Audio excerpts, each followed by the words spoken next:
1920s classic children's book series, Uncle Wiggily's Adventures, written by Howard R. Garis, illustrated by Lang Campbell, and read by Grandma Nana. Thank you for joining Uncle Wiggily and I, Uncle Wiggily's Visit to the Farm, Adventure 2. Once upon a time, not so very many years ago, there happened to meet, in the woods, the Pipsisewah, the Skeezicks, the Skuddlemagoon, the Boozap, the blue-nosed Baboon, and the fuzzy fox. "I don't know how you feel about it, friends," gargled the Pip, "but I am hungry for some of Uncle Wiggily's souse." They all said they were. "Then," went on the Pip, "let's go, one after another, to his hollow stump bungalow and try to get some. He may fool one of us, but he cannot fool us all. We'll take turns trying to catch him." Whew, that sounds like a dangerous plan for Uncle Wiggily. "My goodness me sakes alive and some strawberry lollipops!" cried the bunny rabbit gentleman as he came home to his hollow stump bungalow. "What are you doing, Nurse Jane?" The muskrat lady said she was doing the fall house cleaning. "Then it is time I helped you," said the rabbit gentleman.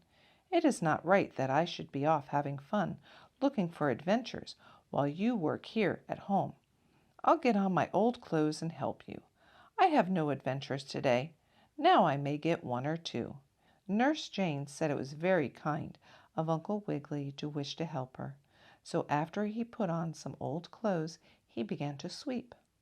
And just about this time, the Pipsisewah, who was going to be the first to try to get the bunny's souse, rushed up to the hollow stump bungalow.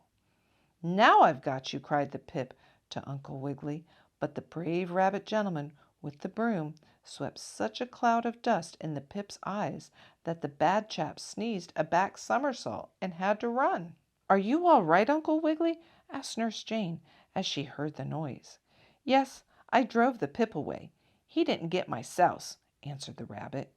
"Maybe he didn't, but I'll get some," snickered the Skeez. "I'll climb through the window." But just as the Skeezicks was climbing in, Nurse Jane asked Uncle Wiggily to empty a pail of soap suds for her. "I'll throw it out the window," said the bunny rabbit gentleman, and he did, right in the face of the Skee. "Oh, wow!" howled the bad chap. Got a mess. "You fellows don't know how to get souse off rabbits' ears," said the Skuddlemagoon, when the Pip and the Skee came back lame, limping, and dusty, and wet.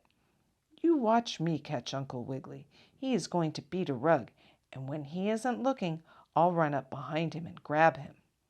Well, the Skuddlemagoon tried to do this, but Uncle Wiggily heard him coming, and turning around quickly, he gave the Skuddlemagoon a beating instead of the rug. "Oh, don't knock off any more dust out of me," begged the bad animal.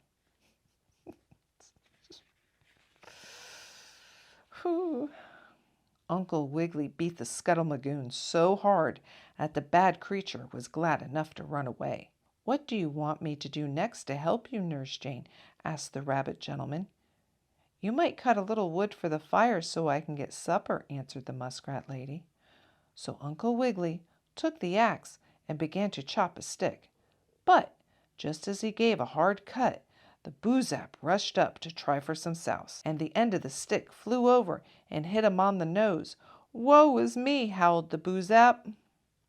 Away ran the Boozap, very sorry indeed that he had tried to get Uncle Wiggily's souse. The bunny brought in the wood, and then said, "I will rake up the yard, Nurse Jane, and make it look nice over Sunday." The muskrat lady thought that would be fine. But as Uncle Wiggily was raking up the fallen leaves and dried grass, all at once out at him jumped the blue-nosed Baboon. "Souse I want, and souse I must have," howled the Bab. "Let me scratch your back with this rake," laughed Uncle Wiggily. Poor Uncle Wiggily. Uncle Wiggily rubbed the sharp teeth of the rake so hard on the back of the blue-nosed Baboon that the funny chap gave a loud howl and cried, "Oh, wow! How you tickle! I can't stand this." Then he ran away, and Uncle Wiggily went to the garden to get some potatoes for Nurse Jane to cook for supper. All of a sudden, the fuzzy fox jumped out from behind a big tree. "I want souse," howled the fox.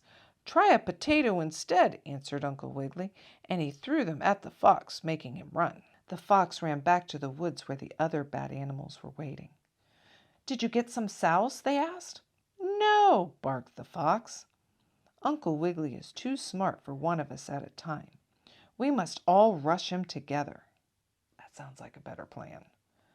So the bad animals tried this, but just then Uncle Wiggily began washing the stoop with the hose, and when he saw the 6 bad animals, he turned the hose on them, and the water got in their eyes and noses and mouths and drove them away.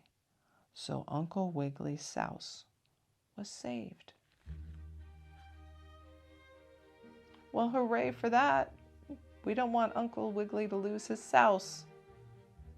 But maybe in the next story.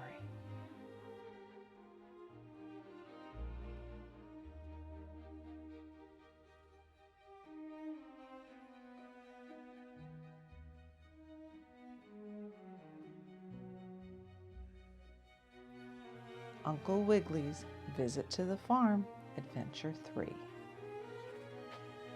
One day, early in April, when showers happen every little while, Uncle Wiggily Longears, the nice bunny rabbit gentleman, went to call on Mrs. No-Tail, the frog lady, who was the mother of Bully and Bawly, the 2 froggy boys.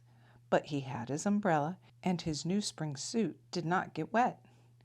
It was pouring hard when the bunny reached Mrs. No-Tail's house, and Bully and Bawly, who of course did not mind getting wet, saw Mr. Longears.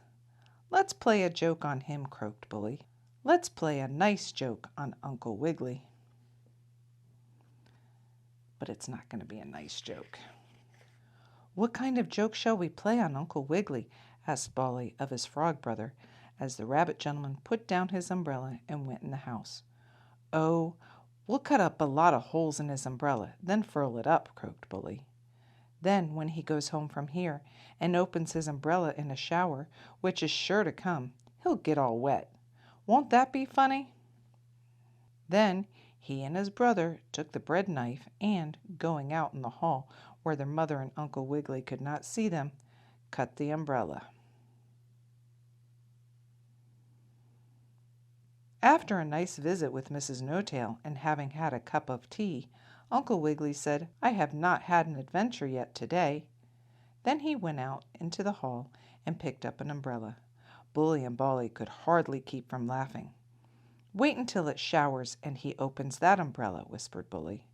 As Uncle Wiggily was saying good afternoon to Mrs. No-Tail, along came Mrs. Twistytail, the lady pig. "May I have the pleasure of walking with you?" asked Uncle Wiggily. "I have an umbrella in case it rains." Oh dear.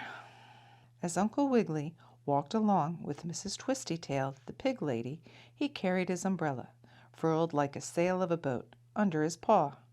All of a sudden it began to April shower again, just as the rabbit gentleman and the lady pig passed near a large toadstool.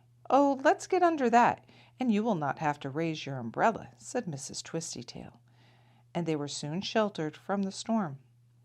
"If he never raises his umbrella, he'll never know what a joke we played on him," said Bawly. "Wait," advised Bully. "Well, this is a pleasure to meet you, Mrs. Littletail," said Uncle Wiggily to the rabbit lady as he and Mrs. Twistytail came out from under the toadstool. "The sun is shining again, and the rain has stopped. I forgot my umbrella," said Mrs. Littletail. "Then let me have the pleasure of taking you home, as I am doing to Mrs. Twistytail," said Uncle Wiggily. "It may rain again at any moment." Bully and Bawly hopped along behind, hoped it would rain. They wanted to see what would happen when the umbrella was raised. Just as Uncle Wiggily and Mrs. Twistytail and Mrs. Littletail reached a bakery where there was a nice big awning, it began to rain again. "Oh, let's run for shelter under the awning," cried Mrs. Twistytail. "It will keep us as dry as the toadstool did, Uncle Wiggily." So all 3 hurried under the awning, hardly a drop of water getting on them. "You do not seem to need your umbrella, Uncle Wiggily," said Mrs. Littletail. "This is the 2nd time you found shelter." Uncle Wiggily said he was lucky. The frog boys waited. Taxi, taxi, called Uncle Wiggily as he saw the turtle gentleman's automobile cruising along through the puddles in front of the bakery shop awning. Here, taxi. I'll ride home with the ladies. So Uncle Wiggily and the ladies got in the turtle taxicab, and with his umbrella, Uncle Wiggily pointed to the rainbow. We shall be home before another shower, he said. But even if it rains, I still have my umbrella. Bawly and Bawly, splashing through the puddles behind the turtle taxicab, looked at one another. I'm not a fan of them. Oh, Uncle Wiggily, it is showering again, grunted Mrs. Twistytail, the lady pig, as she felt a drop splash on her nose. Yes, and I have on my best dress, said Mrs. Littletail. Uncle Wiggily just laughed and stood up. He began to open his umbrella. We shall not get wet, he said in a jolly voice. Even if this taxi has no top to it, that will not matter. I always carry an umbrella in April, and this is not the first time I have used it today. I'll hoist it in just a moment. It seems to be caught. The frog boys eagerly watched. There, up you go, cried Uncle Wiggily as he raised his umbrella. Now we shall not be wet. The lady pig and the lady rabbit said it was lucky Uncle Wiggily had his umbrella with him. But that's the funny part of it, laughed the bunny gentleman. This isn't my umbrella. It is one of Mrs. No-Tail's. I must have picked up the wrong one when I left her house. This is larger and better than mine, which I left there. Bawly and Bawly looked at each other again, very much surprised. We cut the wrong umbrella, they said. I am not fans of Bawly and Bawly cutting umbrellas. Hopefully, one day they will learn their lesson. That was a fun story. Thank you for joining Uncle Wiggily and I.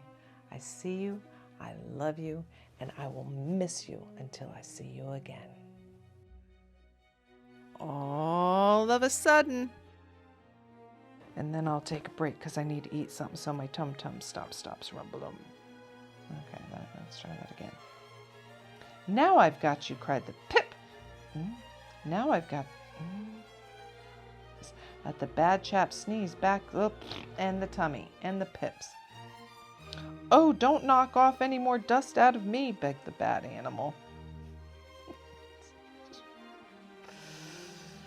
Whew.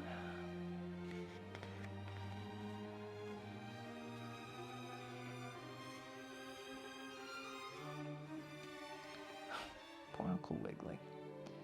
Uncle Wiggily rubbed the sharp teeth of the rake so hard on the back of the blue-nosed baboon that the funny chap gave a loud howl, and my tummy's yelling. Shush. Wow.